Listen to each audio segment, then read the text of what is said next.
Belize detected its first case of screwworm back in early January, and since then, a total of 160 cases have been reported. An epidemiological investigation being led by Baja has detected cases in every district except for Corozal. The northern portion of the Belize district, the Orange Walk district, and the Corozal district are considered the uninfested northern zone since there have only been isolated cases. There is an animal movement control point at Sun Hill in the Belize district to verify that the animals moving to this zone have gone through the necessary process and are compliant. These controls have been in place since March 20th and are not being changed today, but remain under constant review.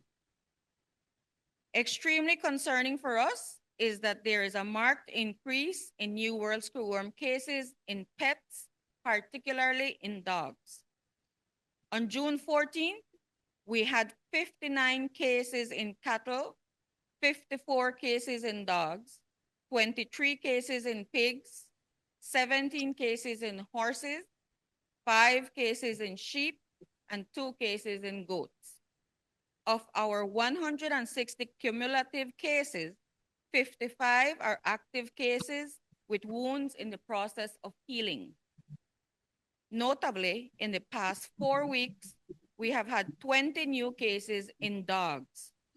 Even more concerning is that the owners of these dogs seem not to be aware of when infestation occurs and only notice when there is a large gaping wound. But keeping the screwworms from spreading isn't the ministry's only concern. Their managing director says that a large fraction of the cases are being reported among dogs, increasing chances of animal to human transmission.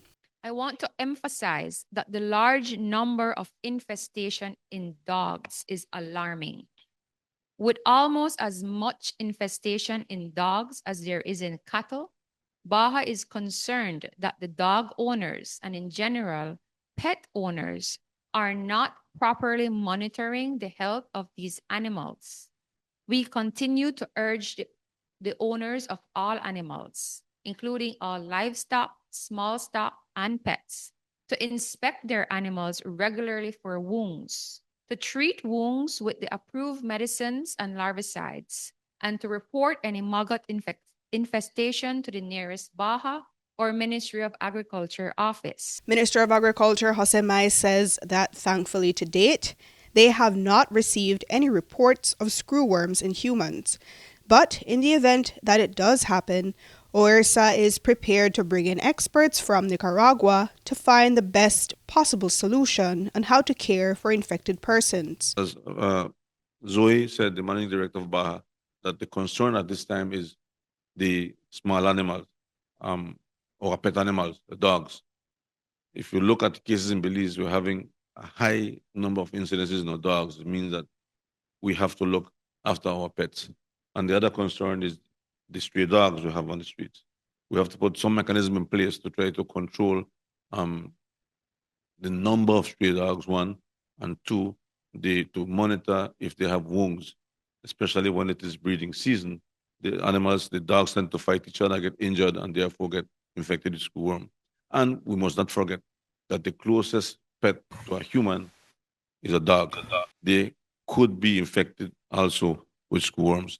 Let us not forget that the country with the highest incidence of screwworm in humans is Nicaragua, and now being followed closely by Mexico. In Belize, so far, officially, we have had no reported case of screwworms in humans officially. And we hope to maintain it that way. However, in the event that it appears in a human being in Belize, we have to address it quickly. Jo Marie Lanza, 7 News.